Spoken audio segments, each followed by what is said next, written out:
Good evening and welcome to Straight Talk. I'm Eugene Chan, and our guest tonight is President of our Hong Kong Foundation, Dr. Jane Lee. Dr. Lee is a member of the Antiquities Advisory Board, Deputy Secretary General of the Hong Kong Coalition, Council Member of the Chinese Association of Hong Kong and Macau Studies, and member of the Talent Advisory Committee of the Hong Kong Science and Technology Parks Corporation. He has also authored articles and books on topics relating to social entrepreneurship, public administration, public sector reform, and education. Welcome, Jane. Good evening, Eugene. Jane, you have been the president of the Our Hong Kong Foundation since January 2023, and now some of our viewers who may not be very familiar with the foundation, can you tell us very briefly what is Our Hong Kong Foundation? The foundation actually has three major operations. One is policy research, the second is Academy of Chinese Studies, and the third is Hong Kong Chronicle, which is about writing the history of Hong Kong. So what is the objective of having such a foundation? The foundation celebrates the 10th anniversary this year.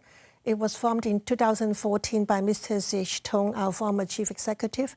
I think the major reason that Mr. Tung forms the foundation was to hopefully advocate and aggregate the interests of Hong Kong so that we are united as one under the one country, two systems. Mm-hmm. Do you think it has been successful in achieving that aim? I think we are getting there, particularly after we recover from COVID. We now have a new direction of not just working on the three operations, but also the mission of connecting the world and telling good Hong Kong stories. Right. So when you talk about our Hong Kong Foundation, the role by Mr. C.H. Tung is to try to unite Hong Kong people. Do you think Hong Kong people identify with that objective?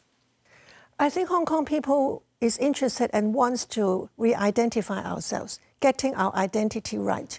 And particularly after we have become a one country, two system a special administrative region, we need to really better position ourselves to make ourselves recovering our economic growth opportunities as well as our direction. Mm-hmm.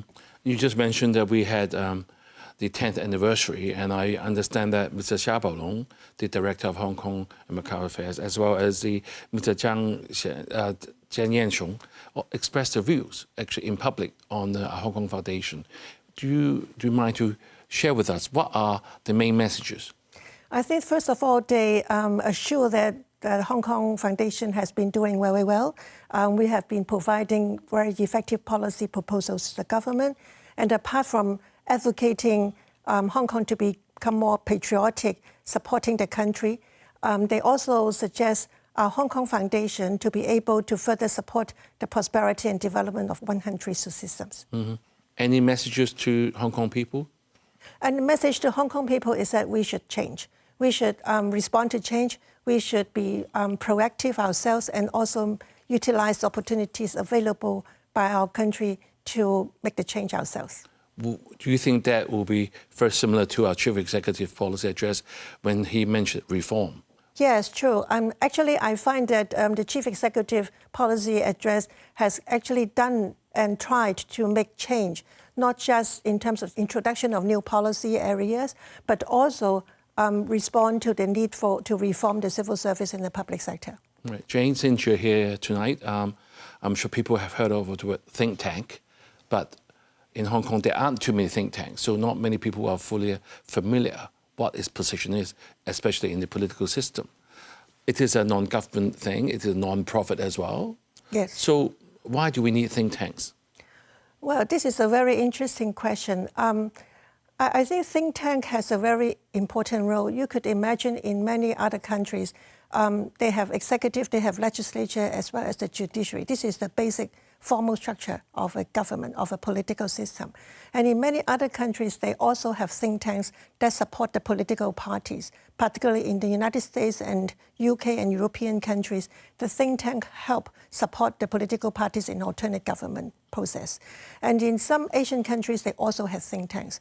In Hong Kong, I set up the first think tank in 1995. Right. And at that time, actually, nobody understand what this is about and didn't understand how this could fit into Hong Kong's political process. And now, after almost 30 years, I find that our Hong Kong Foundation, as well as the think tanks, should actually play a very interesting role. One is that we are in a very complex economic and political environment, which is much more complicated than many years ago. And second, we need independent and objective analysis and neutral position that would able to help the government avoid all the special and conflicting interests. And the third, I think, is that think tanks is able to provide holistic picture of a policy area. For example, our Hong Kong Foundation often provide analysis of the ecosystem of a subject area. Like 2 weeks ago, we announced the sports events policy research. We actually provided the whole ecosystem point of view so that the government bureaus, they actually told us it is very important because they get a framework. But in every daily operation, they basically execute, they operate. They lack the framework. So our framework actually helped them execute and also help them become a guideline and a direction. And I believe that think tanks in Hong Kong has a very important role to play now. Right. So you're saying that over the last 30 years, past 30 years, there have been development of think tanks in Hong Kong's political system. Would you say the think tank will have more impact on government policy now as compared to before? I think so. Well, I think we do have impact on the government policy, not just impact on the SAR's government policy, but also cross-border policy, which also have impact on the central government. And this is exactly the role of think tank, because we can provide a platform to aggregate and consolidate the views and interests of the key stakeholders of the community and reflect the opinion with a more analytical approach, independent and neutral approach. And this is actually very helpful to these governments. Right. Jane, I mean, we know that the government do hire external consultants on certain projects because, I mean, there are different specific areas that I'm sure they have some expertise in the community. And also they have their own internal chief executive policy unit. So why is a non-government think tank like our Hong Kong Foundation still needed? Well, first of all, the government think tanks internally, they are internal brains. They actually help the chief executive or the bureau to deliberate the strategic issues, but they are not transparent. They cannot be transparent, frankly speaking. And so think tanks like us could be able to provide the analysis and make the opinions very transparent, neutral, and objective. This is a key difference. Right. So they're not transparent, meaning that they can't disclose it openly. They cannot disclose, that's right. They should be confidential. Yes. So that makes a big difference, doesn't it? That makes a big difference. Because the community will be able to know the subject area through a non-government think tank, so we know what is the framework or what is the full picture. Yeah, and also the media coverage of each of our suggestions also help making the whole thing discussed in the community. Right. And that is actually a very positive and important interaction with the policy-making process within the government themselves. Right. Then if that's what our Hong Kong Foundation is doing, I'm just going to ask you, I know you have done a lot of areas like housing, economic growth or innovation in the past. I've read reports on that. And how does your Public Policy Institute to ensure the research and the policy recommendations are relevant to shaping the government strategies, particularly as reflected in the latest policy address? Well, we have a few different processes and also sources. For example, we keep maintaining our communication with various stakeholders who actually remind us what we should do. For example, last year when I assumed the position, I was given the information that sports technology is a very important area that would shape the future of the sports event and development. And so we actually decided that we should start doing the sports events policy research, and this will continue and will be announced next year again. So we are given various sources of information, and we also discuss with various bureaus, explore with them whether the areas of subjects that we want to do will also be within their own agenda, and then we do interact with each other quite positively. Yeah, but before we go to the break, I want to ask you, what, in your view, what will be the most significant or what we call most promising aspect of this policy address do they align with the sort of pressing needs of Hong Kong people right now? Well, for the policy address this year, I think this is a very good policy address. One of the reasons is that it is not just echoing to the needs, it is actually deepening the suggestions it proposed last year and 2 years ago. It continues to develop the policy areas that was just announced in general, like last year or previous year. This is one thing. The other is that it strengthens cross-bureau collaboration, which has always been a comment from the community. And now, this time, they have a very high-level committees and arrangement to make sure that there are cross-bureau collaboration, communication, coordination, and this is very important for each of the policy areas. Right, so Jane, certainly you have identified with what Mr. John Lee said last week when he was here, saying that it was the first 2 years of his policy addresses were building the foundation for specific needs, and now it's time for reform. Yes, agree. Thank you. Right, let's take a break now, but viewers, stay tuned. We will be right back.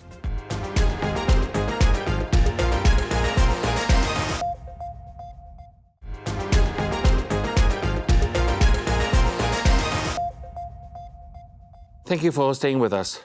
Dr. Jane Lee, President of our Hong Kong Foundation, is with us to give us their response to the 2024 policy address released just 2 weeks ago. So Jane, we had touched just on the basic principles of the policy address, and you identified with Mr. John Lee that it is dealing with the pressing needs and time for reform. So since you are a think tank, you'll be able to tell the viewers what is the overall response from the public and the key stakeholders to the policy address in 2024? Well, I think, of course, there are still comments that the government should do more here and there, but I think generally it is on the right track. And I can see that the government has 3 major areas, that is innovation, talent development, and green development. And these are actually very important, that covers every of the subjects that the government is in operation. Right, Jane. We know that the policy address is very comprehensive, details covering many aspects of the Hong Kong society. I mean, we can't go into all of them, just like last week with Mr. John Lee. Basically, we're just touching on the principles behind. Hopefully, we all sing from the same song sheet so that everybody understand what Mr. John Lee is trying to do for Hong Kong. But let me focus on the few that I'm going to ask you. Say the policy on land and housing always catches the attention of the public, especially the various stakeholders. What are your thoughts on the sort of initiatives sort of being announced about housing? Well, we have a very key message in the past 2 years, that is the government should improve from quantity to quality. In the past many years, it's been chasing behind to achieve the number, that is to focus on quantity. And now it is important to focus on also quality. Fundamentally, I think the government has responded by at least announcing that there would be standards for the basic size of every of the units in the private sector. And that is very important.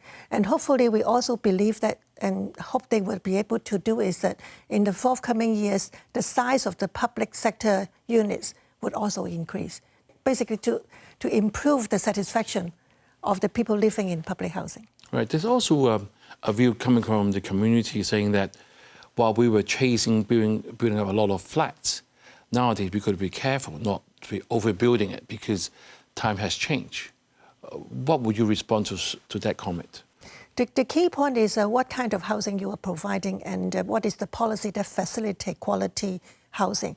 And if in Hong Kong, for example, in Northern Metropolis, we are going to develop it into a new innovation hub, education city, we are aiming to attract people who want to have better living opportunities, either in the public sector or in the private sector housings. And so this is important that we change towards from chasing after quantity to focusing on quality. Right. Another area that I've noticed is after the policy address, new home sales have sort of increased because there's a higher loan financing and actually the borrowing cost is cheaper. Are we on the right track? Would it feel too much energy or into the private sector that the prices will go up again? Well, I think that is good because we could attract more people to the private sector, particularly the young people. The young people who will become our important professionals as well as entrepreneurs in future. And our birth rate is very low now. So we need to focus on this. And at the same time, we should attract these people to work and feel like Hong Kong is a home. Right. I mean, there's often the $10 billion question of how to balance between the ratio of public housing and private housing. So do you think the government is having that balance right now? It sounds like it is focusing more 70% on public housing, and I believe that they should actually change a little bit. Really? Switching towards more like 65 or 60% public housing that would encourage people owning their own flats. Right. Another thing that we talk much about is the Hong Kong people attending cross-border medical services and other services as well, like the eyeglasses or even the car repairs. So any research that our Hong Kong Foundation has conducted on this, and will you share your views? We announced that a policy research last year that Hong Kong should be a clinical trial hub. This has a few perspectives. One is that becoming our own clinical trial hub would encourage investment in pharmaceutical areas, as well as to strengthen Hong Kong's medical kind of position and role. Secondly, now having announced this, the next point is that we should strengthen our collaboration across the border with Shenzhen in terms of pharmaceutical and also clinical trial, so that we should be able to encourage the cross and use of the pharmaceutical and medicine. This is very important for Hong Kong's future. Would you encourage more Hong Kong people to use medical services across the border? I think that is the natural direction. There would be more people coming to use Hong Kong services because of our quality, as well as more people want to use those across the border because of the cost.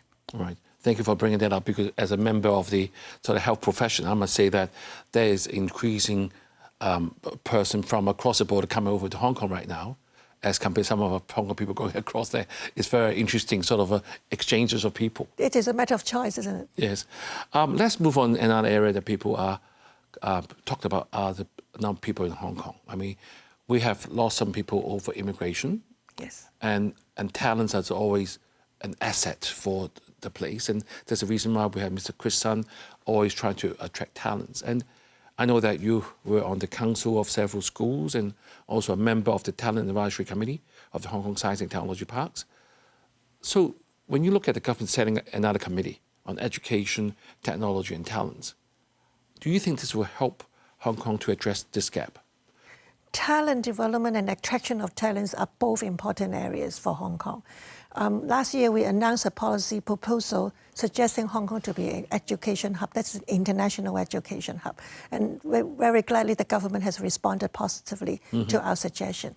And this year, they further elaborate. And I actually learned from a recent figure that now we have about 4,000 non-local students in the universities who are not from mainland China. They are from different parts of the Belt and Road. And I think this would continue to grow. And so this year, the government further suggests the proposals to build more hostels for the people from international community.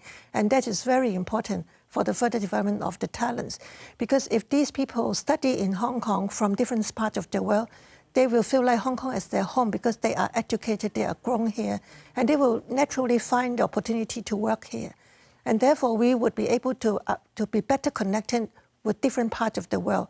Like, for example, if a Middle East student is studying Hong Kong or a Mid-Asia student coming study in Hong Kong, they will be connected with this part of the world. Right. So any other suggestion you think the government should sort of foster this environment to attract global talent, especially from the tech investment as well? Well, first of all, it is right now they keep investing in the technology research area. And I also understand there are more Chinese people overseas coming to Hong Kong to work in the universities and also in the research institutes. And this is very important. And again, the training of these people and opportunities, job for these people would give them more opportunities and also attract more students from overseas. And there is another direction which is correct, that is to encourage the building of the applied science university, is to make sure that technical people from different areas to be able to have the chance to get degrees, to become different professionals, not just the traditional professional like medical doctors, lawyers, accountants, but we would have more wide range of professionals who would be able to contribute to Hong Kong's economic growth. Right. Another new area that the Chief Executive has formulated in this policy address is formulating a low-altitude economy development. Do you agree with that? I think that should be worked. That should be able to work out. One of the key points I think related to it is the kind of obstacles and hindrance in different parts of Hong Kong territories, should be overcome. And so the regulations, the legislation should be changed to respond to this. And the second is that it should have a lot more cross-border kind of communication in future with this low-altitude economy. Right. Sorry, I'm asking you various questions because I'm sure the viewers want to know more. Since you mentioned sports is a big thing, and we know that we have some great results recently with the Olympics and the Asia Games, and we're looking for the national games next year. With the new sports park, will be opening sometime next year. Yes. We are all looking forward to it. Yes. But there's one big question hovering around the community is, how are the 50 or 60,000 people going to leave the stadium Yes. at the end of the event? Should we be concerned?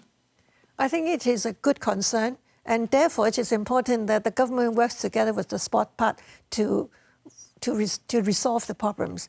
I just learned that they now have a lot more bus lanes, try to work out different stations, how the distance of this, and also different opportunities. But more importantly, I think other facilities available currently should also be upgraded. In other words, in future, the sports park is one of the key focal points for sports events. But other current sites should also be improved, renovated, and use this opportunity to upgrade them so that we could arrange different kinds of competition, different levels of competitions in Hong Kong. So let's talk about in general now. Do you think the international business sectors welcome such policy address that they will come back to Hong Kong? Because one of the major problems we're facing right now is because of geopolitics, a lot of people are believing Hong Kong are not the same before. Will our Hong Kong Foundation do anything to help on this? Because this is some area that we all said the government, or most governments, are never good at doing their own PR. What can you do as our Hong Kong Foundation? Geopolitics is certainly affecting us and also affecting China. I think the key point is that whether we have our own competitiveness. And therefore, I can see the policy address is right in the sense that it has been addressing the key competitive areas, the need for innovation, the need for green and also talent development. But fundamentally, Hong Kong has key pillars. Its international financial center, common laws, as well as our talents and professional standard. These are important areas that we should further strengthen and maintain so that people who can see that we have diversify our economy, diversify our opportunities for them, as well as maintaining Hong Kong as a one country, two systems, as an international financial center, as well as common law system. Thank you, Jane, for sharing with us your thoughts on the policy address. We hope that this conversation inspires all of us to engage with and support policies that build a brighter Hong Kong. I'd like to quote the Chief Executive John Lee last week, who has urged us to reform together and build our economy together. When 7.5 million people work together, it will be bigger than a 7.5 million effect. Thank you for joining us and have a good evening.